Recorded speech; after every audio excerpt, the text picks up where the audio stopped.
আসসালামু আলাইকুম ওয়া রাহমাতুল্লাহ। প্রিয় দর্শক, আজকের ভিডিওতে আমরা কথা বলবো সেই গুরুত্বপূর্ণ বিষয় নিয়ে যা অনেকেই রমজান মাস চলে যাওয়ার সাথে সাথে ভুলে যান। রমজান চলে গেলেও আল্লাহর ইবাদত থেমে যায় না। তাই রমজান পরবর্তী মাসেও কিভাবে আমল চালিয়ে যেতে পারি, চলুন জেনে নেই এমন 4টি বিষয়। নাম্বার 1, রমজানের আমল ধরে রাখা। রমজানের পর আমাদের মন কিছুটা ঢিলে পড়ে যায়, কিন্তু আল্লাহ বলেন, তোমরা আল্লাহর ইবাদত করো মৃত্যুর আগ পর্যন্ত। সূরা হিজর 99 নম্বর আয়াত। রমজান হলো আমাদের জীবনে একটি প্রশিক্ষণের মাস, যেখান থেকে আমরা নেক আমলের অভ্যাস করে তুলি। তাই নামাজ কায়েম রাখুন। যেভাবে রমজানে 5 ওয়াক্ত নামাজ জামাতের সাথে পড়েছেন, চেষ্টা করুন তা ধরে রাখতে।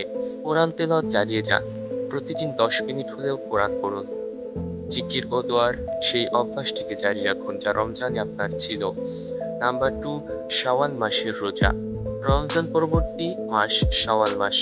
এই মাসে একটি বিশেষ আমল রয়েছে, শাওয়ালের 6টি রোজা। হাদিসে এসেছে, যে ব্যক্তি রমজানের রোজা রাখে এরপর শাওয়ালের 6টি রোজা রাখে, সে যেন পুরো বছর রোজা রাখলো। সহিহ মুসলিম শরীফ। একসাথে 6টি রোজাও রাখতে পারেন, অথবা আলাদা আলাদাও রাখা যাবে। এর সওয়াব অনেক বেশি এবং এটা রমজানের ধারাবাহিকতা বজায় রাখে। নাম্বার 3, নিয়মিত নফল আমল।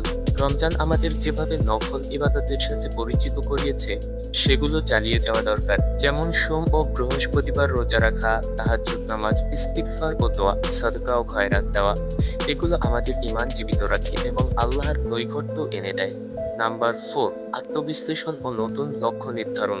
রমজানের পর সময় হয় আত্মবিশ্লেষণের। আমি রমজানে কি শিখলাম, কি বদলেছি, এই পরিবর্তন কতদিন স্থায়ী হবে। একটি ছোট্ট নোটবুক রাখুন, যেখানে আপনার আত্ম উন্নয়ন লিখে রাখবেন। প্রতি সপ্তাহে রিভিউ করুন। প্রিয় ভাই ও বোনেরা, রমজান একটি প্রেরণা, একটি রহমতের দরজা, সেটি যেন রমজানের পর বন্ধ না হয়। আসুন এই মাসেও আমরা আমলে এগিয়ে থাকি, যেন আল্লাহ আমাদের প্রতি সন্তুষ্ট থাকেন। আপনি কি শাওয়ালের 6টি রোজা রেখেছেন? কমেন্টে জানাতে ভুলবেন না। ভিডিওটি ভালো লাগলে লাইক, কমেন্ট, শেয়ার করুন। আর ইসলামিক কন্টেন্ট পেতে আমাদের চ্যানেলটিতে সাবস্ক্রাইব করুন। আল্লাহ আমাদের সকলকে কবুল করুন। আল্লাহ হাফেজ।